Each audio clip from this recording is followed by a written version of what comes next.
Hi, come make a butterfly house with me and my little glass helpers. Today I'm not using a pattern, I'm just making it up as I go along. So I'm using a standard ruler to mark out 4 6cm squares. For 2 of them I'm using float glass and the other 2 I'm using a starburst texture, which is also known as a Florentine.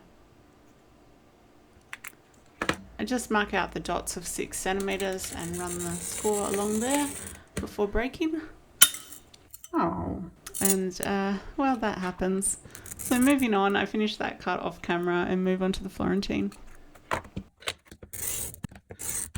Once I cut all the squares, I lay them out. Originally I thought I'd do a wonky house, but I wasn't sure that it would work without a prepared pattern and how to solder it together correctly, so I ended up just doing it as a box instead.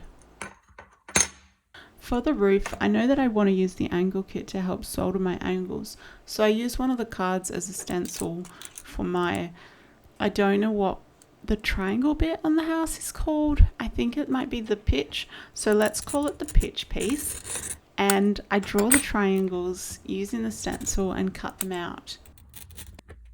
Then I put them on top of the clear squares just to make sure they fit, and it's close enough, so I start on the roof. I think this one's called a linear texture, and I want the lines going down the roof. So I measure the long side and then use the triangle measurements to measure the pitch side. Then I have 2 rectangles and they're going to fit together to make the roof. Although this glass is 3mm, the texture expands it to 4, maybe more, and it's going to be a lot harder to work with. I really didn't enjoy it at all, and I don't know what I'm going to do with the rest of the glass. As pretty as it is, it's so difficult.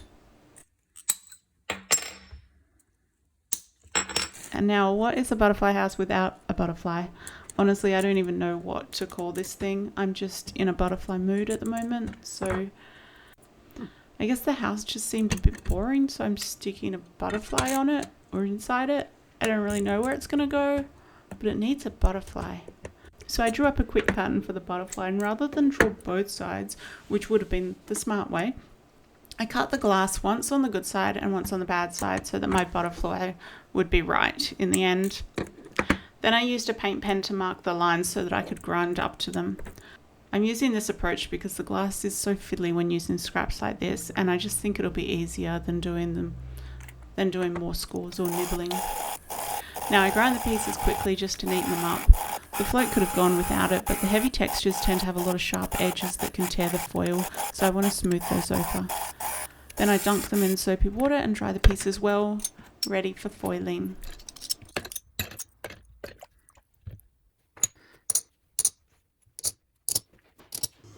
My butterfly house is going to be finished with a copper patina, so I'm using a copper tape. I think this one is 5.5 or even 6. I don't have the packet anymore and I didn't measure it. I get ready with my pieces, scissors, foil and lathe, and I lay the pieces out just to make sure that they're all there and they still fit together well.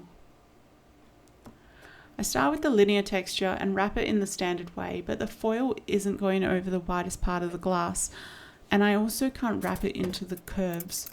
This glass is legit difficult. I took a second piece of foil and went over the textured face of the glass, pushing it in as I went. I probably hung about 1mm over the edge to blend it in with the rest that I'd done. I only did this on one side of the glass just to experiment. I did the same thing on both roof panels, just so that even if they're terrible, they're symmetrical. And that's really the important thing. The results of my experiment is probably that I shouldn't even try with this glass. If you've got any advice for that, let me know in the comments.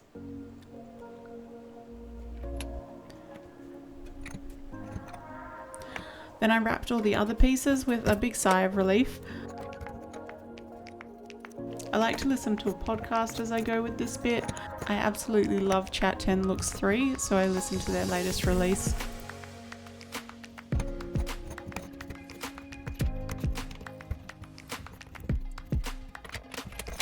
Now I can start to assemble the house. First I attached the pitch piece to 2 of the squares. I debated whether to mix up the texture or go matchy-matchy and ended up mixing them. The solder I use is 60-40, and the 60-40 is really important. It has a lower melting point than 50-50, which gives you a little more time to work with it, and it makes it flow really well or beat up depending on the temperature of your iron. After I attached the pitch pieces, and I looked it up and it's actually called a gable, but I like to say pitch piece, except that I'm going to have to edit that p sound. That's annoying. Anyway, I tinned all the pieces really well before assembly. Tinning the pieces when doing 3D work is my preferred method because sometimes it's hard to reach some areas when it's assembled, and I like to know that every bit of copper is covered in foil, especially on the inside, which is harder to see afterwards. This actually took a really long time. You're currently watching it in times 1300 speed. And I'm just using different pliers to handle the glass because it gets so hot.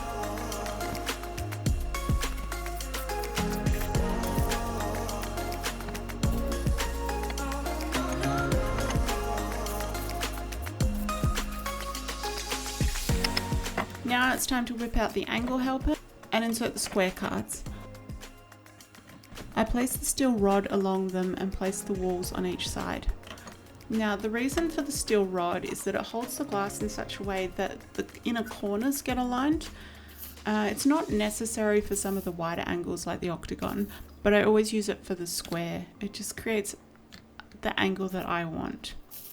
And because it's made from steel, the solder won't stick to it, and the solder will just fall down to the bench underneath, so it won't wreck the tool either.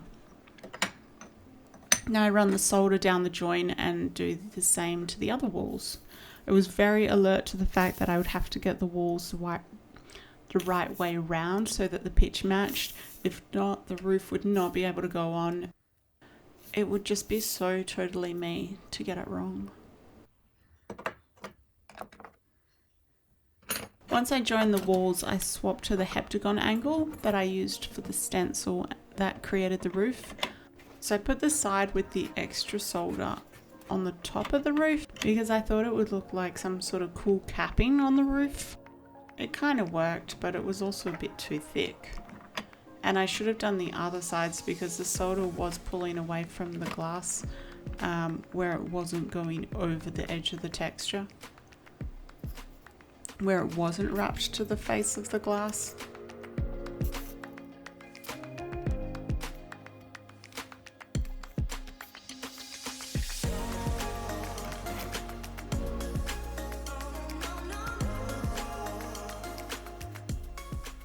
Now that the shapes are done, I do a little dry fit to make sure it's all been attached correctly.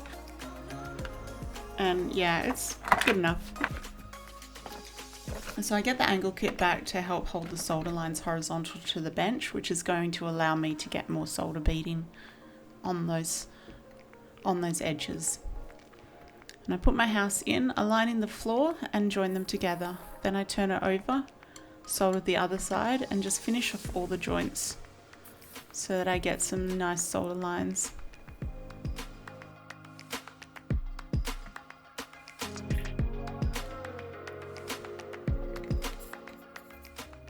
Once it's all covered, I pop the roof on top and solder all around that join.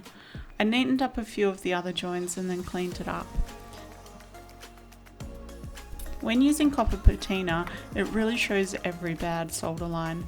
It's a really pretty color in the end, but it's just So basically I wouldn't recommend the copper finish on a 3D piece because it's just that much harder to get good solder lines than on a flat piece. And if you're a beginner, start with black. It just hides so many faults. Also with the copper patina, you have to work that much harder at getting all the flux off your piece. Some soapy water, a scrubbing brush, a little bit of some old steel wool, and even maybe an alcohol rub at the end is all going to help you get the flux off so that the patina can really coat that solder well and not be impeded by the flux.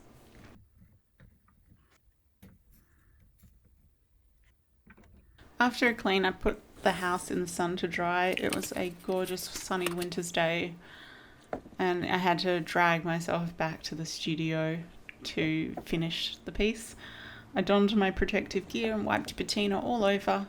Next time I get a new toothbrush, I'm going to use my old one for this, but for now I'm just using my finger. And I guess at some point I attached that butterfly to the top, but I'm not sure when. So I'm just wiping off the extra patina, and then I give it another wash and use the finishing compound to protect it and give it some lovely shine.